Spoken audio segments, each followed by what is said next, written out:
L'audition de Maître Ngagne Demba Touré est terminée. Ça s'est passé dans des conditions très difficiles, des conditions très inhabituelles, parce que nous, en peut-être quelques années, 20 ans, 21 ans d'exercice de notre profession, nous n'avons jamais vu une audition aussi houleuse. C'est en raison peut-être de la personnalité du mis en cause, mais également du caractère unique et injuste des poursuites. Nous avons toujours dénoncé la judiciarisation du débat politique. Quand un homme politique parle, il est dans son monde, il est dans le contexte politique. Malheureusement, depuis quelques années, on a assisté à une judiciarisation du débat politique.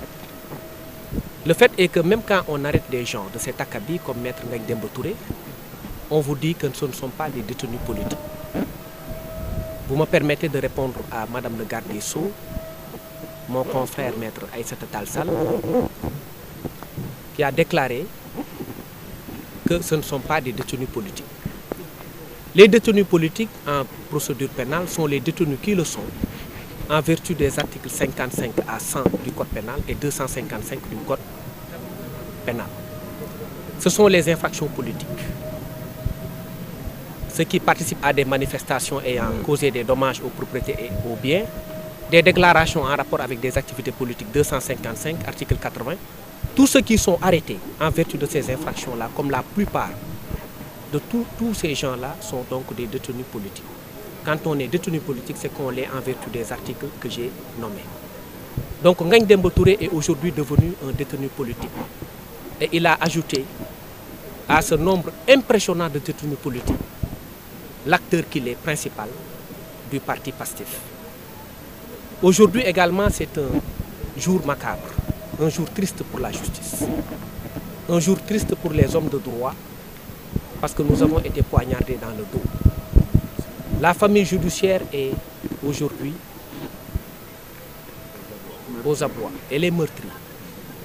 Parce qu'un membre essentiel de la famille judiciaire qui se trouve être un greffier a été placé sous mandat de dépôt par ce juge même qui l'a formé dans le cadre de l'exercice de son office de greffier.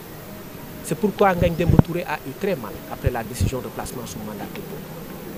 Nous n'avions pas demandé à être au-delà ou au-dessus de la loi, ni en deçà de la loi. Nous voulions un traitement équilibré et à équidistance de toutes les parties. On a vu une ordonnance dans laquelle un juge s'est permis d'insulter quelqu'un. Dans le cadre de son ordonnance, le traitant de lâche. Nous avons estimé que ce n'était pas admissible.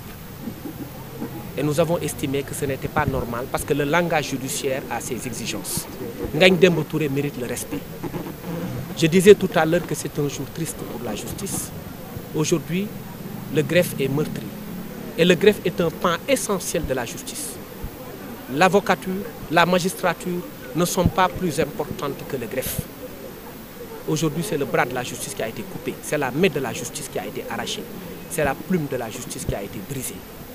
Ngagne Demba Touré est aujourd'hui, malheureusement, en prison. Et c'est un événement qui est très triste, un jour sombre. Et nous craignons qu'il y ait des événements ultérieurs qui vont effectivement marquer la fin de la justice normale et l'avènement d'une justice aux abois. Et c'est le cas aujourd'hui.